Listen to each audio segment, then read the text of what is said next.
I just want to talk quickly, very quickly about actually why we are here and what's the motivation actually for us to co-organize this event also. And there are actually 2 points of motivation. One is actually very applied and practical, but very important. So one is this Sustainable Development Goal, which also the Carl Zeiss Foundation, I think, is subscribing to in its program. And here it's kind of listed one next to the other, which is of course nice because we have a list, but actually it looks, and this research has shown in the last years, actually one should more see them as connected with each other. Here, it's basically from the climate action point of view where there are connections to other aspects I don't go through, but you see it's really, there are strong connections, and this is not really rocket science, although there's interesting science, but it's also already, and this is already kind of state of the art in engineering books. For example, this engineering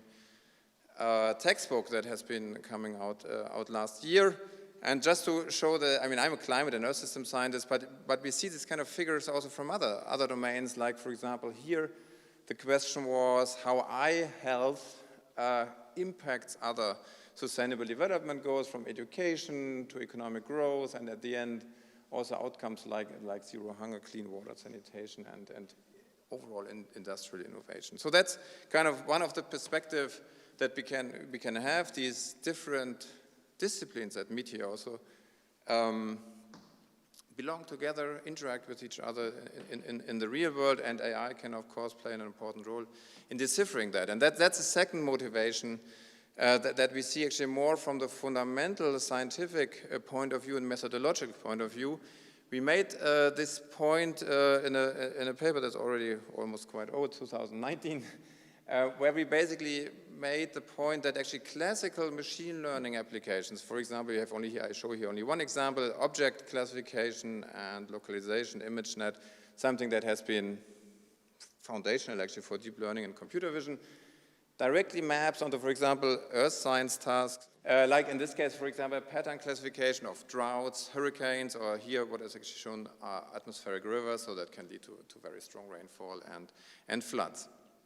And I just give you, I think, 2 or 3 examples where we can see that in very different domains, very similar data types actually appear. And so AI can actually connect these different disciplines, and also the different disciplines can basically stimulate computer science in defining these abstract questions. So the first one is actually image sequences.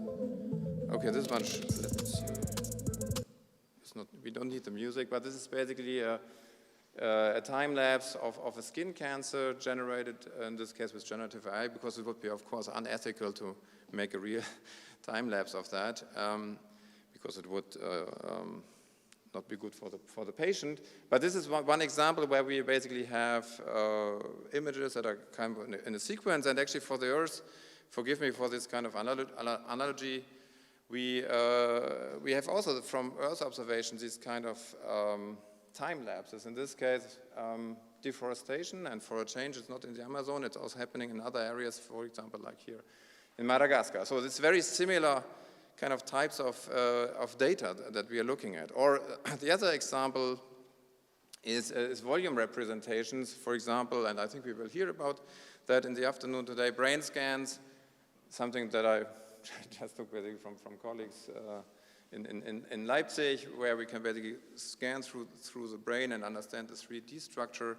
And we have something similar with scanning vegetation. Very different method. The one is MRI, and for the vegetation one is using microwave radar. It's something that the DLR people are really strong in, and you can basically see that you also get a volume representation, in this case of the vegetation or of the forest, and then can estimate parameters that are important for example, carbon cycling and climate, while on the brain side you get insights about, for example, disease development and other aspects. And last but not least, because also material sciences are represented, I think that's another very important aspect.